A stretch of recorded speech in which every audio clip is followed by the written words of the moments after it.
Hey guys, hi, welcome back once again. My name is Vaishali, and today I want to talk about loyalty, a cherished virtue by humans. And then again, to some relative degree, to some extent, questioning is it truly a virtue, or can it also become a vice as well? Can it turn into a vice when it's unobserved, when it's a part of our unconscious and loses its capacity for discernment? In my personal understanding, it can become a vice if uninquired, if adhered to blindly, if not addressed mindfully and carefully. So I'd like to take up an example here to be able to address this. Let's consider two animal species, one solitary, say a lizard, and one a social species, say a zebra.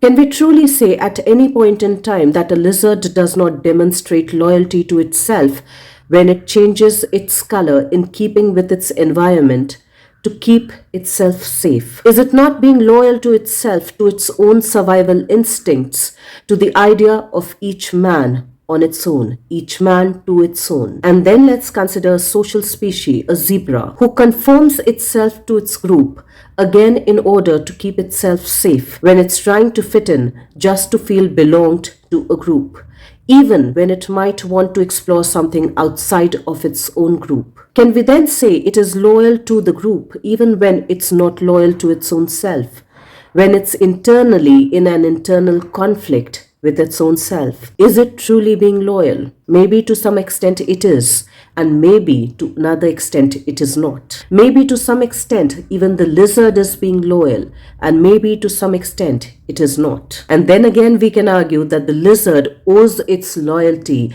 to no one else but itself because it's not a part of the social group, because it's solitary by nature. So it really doesn't need any kind of a discernment there. And because we as humans are both intrapersonal and interpersonal species, our understanding of loyalty lies on both ends, lies on a spectrum, and therefore is more nuanced and can then be a choice with discernment. So let's take the example from the popular epic mythology Mahabharata. Even Karna was loyal, and he was loyal to Duryodhan, to Kauravas, probably out of obligation. Can we then honestly say it was bad loyalty? It was loyalty that was questionable. Some might argue yes, and some might disagree. For he was loyal to someone who stood for him, by him, with him, when everybody had shamed him publicly. He chose not to be loyal to his own brothers and their cause, and somewhere he probably knew the cost for the choice of his loyalty. Let's even take another real life example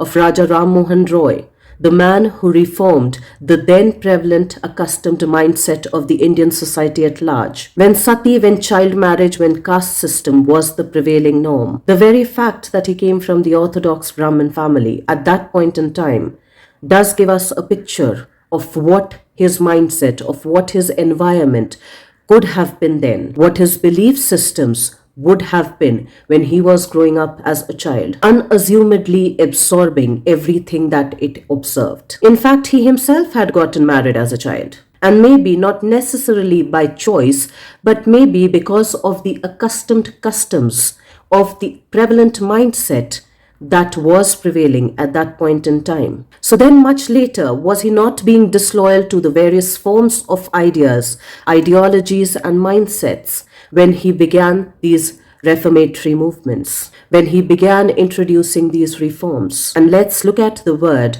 reform, reform, which means giving it a different shape, probably even giving it a different idea, a different thought process, and thereby affecting the mindset on both individual and collective basis. The word reform or reform can also be interpreted as changing the form. And when the form of anything gets changed, the very identity of that thing also changes. The very information within that form and through that form also gets passed on differently. Should we then not say that he was probably being disloyal towards the ideas, ideologies, mindset prevalent at his time? He was also probably being disloyal to his own people, to his own community as well, because ideas, thoughts, beliefs, customs, as much as they are intrapersonal, they are also interpersonally shared, co-owned, co-created. So maybe subjectively and objectively speaking, he was being disloyal to some extent. And maybe he was also being loyal towards his own internally aligned cause that he knew was worthwhile pursuing, even if it meant his own alienation from his own group for a while, from his own customs and traditions, from his own belief systems for a while. So let's try and reflect on that with a little more open curiosity, even considering the analogy of the lizard and the zebra. And I will see you once again the next week. Till then, stay tuned in. And guys, if you do like the contextual contents of my videos, please do like, share, and subscribe.